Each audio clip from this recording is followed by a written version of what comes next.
Hey guys, Skidoojunky, back for another vintage Skidoo spotlight. Going to try and focus on a few of the older sleds for you here the next couple episodes. Hope you guys appreciate that. Everyone's been asking. So, you know, if you're going to talk about an older Skidoo, you're obviously going to talk about the RV chassis, okay? And we got to start where it all began, the 1975 Skidoo RV245. So the RV in the 245 stood for rotary valve. This was the first year that Skidoo used a rotary valve engine in their sleds. These sleds, you know, in 1975, Skidoo actually pulled the plug on their ice oval program because the oil embargo was going on. They just didn't think it boded very well, encouraging people to pour gas and oil in a snowmobile to race it when people were having to stand in line for hours at gas stations to put gas in their car that they were using to get to work.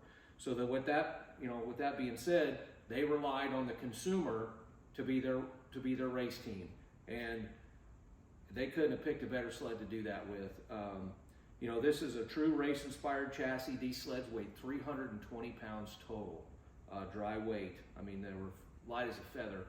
Full aluminum chassis, had an aluminum cross member, had the polar fire ignition on them. They were free airs, and you knew it was a race sled because the hood didn't tilt, it just lifted off. Had about a 2.5 gallon gas tank on it, headlight and taillight to meet certain, you know, racer sanctions. Jimmy's, this is a sled, this Jimmy's, he's actually got 2 of them. The other one is upstairs. It was a charity build sled for the Waconia Ride-In in 2019. A group of guys got together, built that thing and auctioned it off. Jimmy bought it on auction. This particular sled is another one of Leon Koch's masterpieces. Leon is Jimmy's restoration guy, and his stuff is over the top. I mean, this sled is meticulously done and almost perfect. So once again, I want you guys to see that, yes, there's an engine under the hood, so we're going to remove the hood.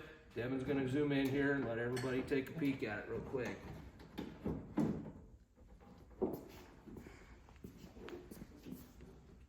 Like I said, Leon is an artist. Everything he does is perfect and over the top.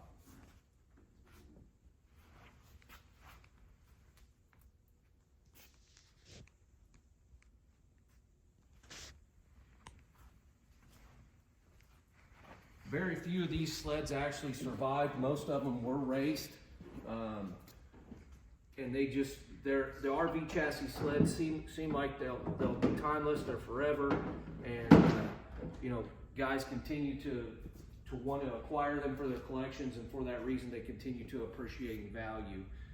You know, a couple of little odds and ends. This was Skidoo's first involuted track with a steel grouser bar on it. You know, most of them were rubber tracks,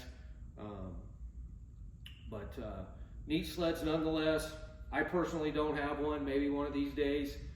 The coolest one that I know is in Craig Marchbank's museum. I believe Pat Schaefer actually still owns it. I think he stores it there just to torment Craig and to tease Craig, but it is serial number 1, 1975 245 RV. So hope you guys enjoy the presentation here today, and see you next time.